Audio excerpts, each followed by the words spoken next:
Evening viewer, welcome to our Glory Globe TV. Here's a breaking news from Liverpool, California.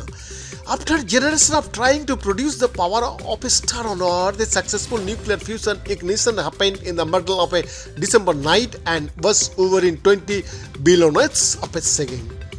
That's more than 100 billion times shorter than the Wright brothers' first 12 seconds flight, but a brief shining moment that could have even bigger implications for humanity.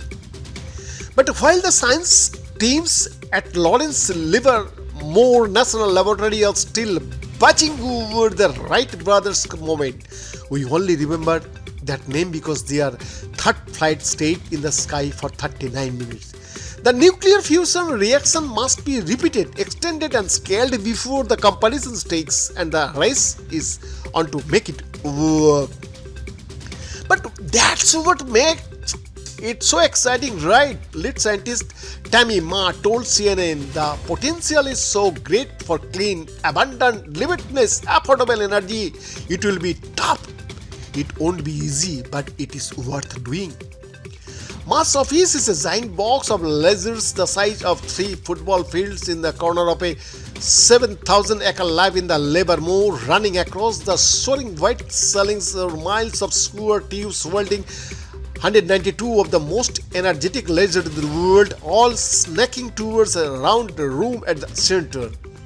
The very middle of this target chamber becomes the hottest place in the solar system every time they run a fusion experiment, and it is covered with enough gleaming masonry that J.J. Abrams used it to portray the wrap core of the USS Enterprise in struck trick into darkness. With the legacy of delays and cost overruns, the National Ignition Facility was worldly nicknamed the National Almost Ignition Facility on. So, if not for its work studying nuclear weaponry without the need for test explosions, the program might have lost funding years ago. But now, for the first time since breaking ground in 1997, the National Ignition Facility can finally live up to its name. Yes, in December, 192 of the most energetic lasers in the world heated up a teeny pellet of hydrogen atoms with such force they fused together to create helium and, most importantly, excess energy. A little more than 2 megajoules of energy going into the target chamber became 3.5 megajoules coming out, a modest gain of around 50%, but enough to make history and allow scientists to call the experiment a true success. The 5 attempts since have all failed to repeat it. We have learned a lot through those experiments. Lawrence Livermore director Camrally Boudreau said during his celebration of December's ignitions, and we are very confident we will get back above that threshold, but it is still very much an R&D project at this point.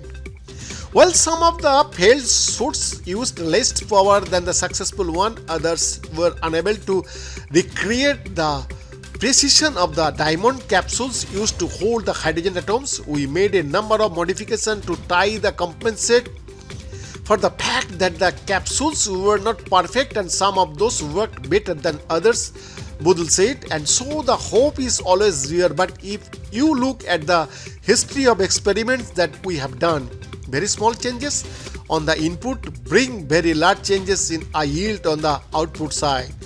Every time we do a shot, we are the hottest place in the solar system, Ma said as she pointed at the miles of mirrors which can amplify 14 worth of electricity into a force 1,000 times the power of the entire US electrical grid. But your lights don't flicker at home when we take a shot because we are taking a huge amount of energy and compressing it down into nanoseconds.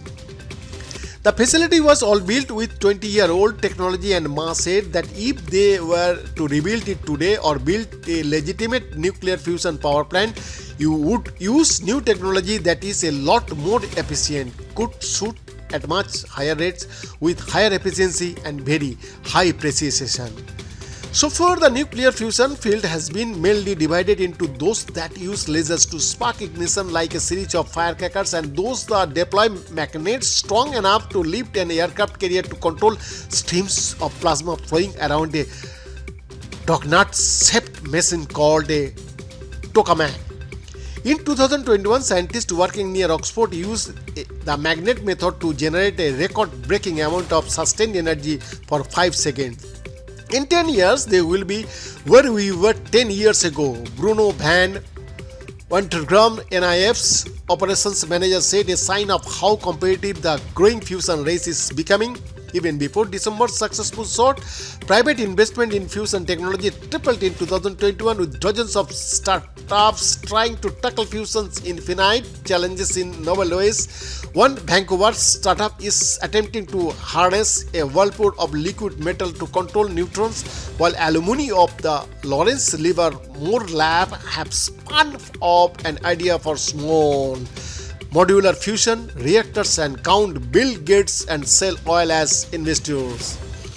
Halion Energy is making the boldest promises of the startup lord and attracting some of the biggest backers in tech, including a $375 million investment from Sam Altman.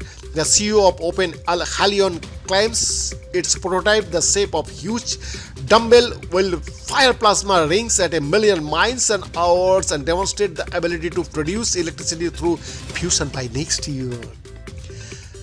Behind this report, Glory Globe TV, Delhi, India.